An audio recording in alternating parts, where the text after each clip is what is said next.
IPLನಿಂದ RCB ban. ಬೆಂಗಳೂರಿನಲ್ಲಿ stampede ಆದ ನಂತರ BCCI ಇವಾಗ ದೊಡ್ಡ ನಿರ್ಧಾರ ಮಾಡೋದಕ್ಕೆ ರೆಡಿಯಾಗಿದೆ. RCB ತಂಡ ಗೆದ್ದ ನಂತರ ಬೆಂಗಳೂರಿನಲ್ಲಿ ವಿಕ್ಟ್ರಿ ಪರೇಡ್ನ ಇಟ್ಕೊಂಡಿದ್ರು. ಪರೇಡು ಕೂಡ ಕ್ಯಾನ್ಸಲ್ ಆಯಿತು. ಚಿನ್ನಸ್ವಾಮಿ ಸ್ಟೇಡಿಯಮಲ್ಲಿ ಫಂಕ್ಷನ್ ಮಾಡಿದ್ರು. ಆ ಒಂದು ಫಂಕ್ಷನಿಂದ 11 ಜನ ಅಭಿಮಾನಿಗಳು ಸತ್ತಿದ್ದಾರೆ. ಭದ್ರತೆ ಕರೆಕ್ಟಾಗಿರಲಿಲ್ಲ. ಈಗ ಎಲ್ಲ ಕಡೆಯಿಂದ ಕೂಗು ಬರ್ತಿದೆ.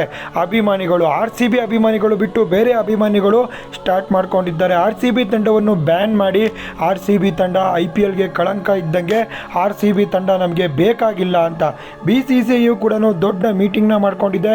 ಇದ್ರ ಬಗ್ಗೆ ವಿಚಾರಣೆ ಮಾಡೋದಕ್ಕೆ ಏನಾಯಿತು ಬೆಂಗಳೂರು ವಿಕ್ಟ್ರಿ ಪರೇಡ್ನಲ್ಲಿ ಅಂತ. ಬೆಂಗಳೂರು ವಿಕ್ಟ್ರಿ ಪರೇಡ್ನಲ್ಲಿ ಭದ್ರತೆ ಕರೆಕ್ಟಾಗಿರಲಿಲ್ಲ, ಪ್ಲಾನಿಂಗ್ ಕರೆಕ್ಟಾಗಿರಲಿಲ್ಲ.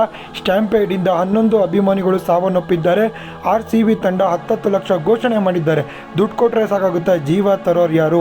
18 ವರ್ಷ ಆದ ನಂತರ RCB ತಂಡ IPLನ ಗೆದ್ದ ನಂತರ ರೋಡ್ ಶೋನಲ್ಲಿ ಈ ಥರ ಒಂದು ದೊಡ್ಡ ಸಾವು ಆಗಿದೆ. ಇದು ಆಗಬಾರ್ದಾಗಿತ್ತು, ಆದರೆ ನಮ್ಮ ಸರ್ಕಾರ ಬೇಜವಾಬ್ದಾರಿಯಿಂದ ಆಗಿದೆ.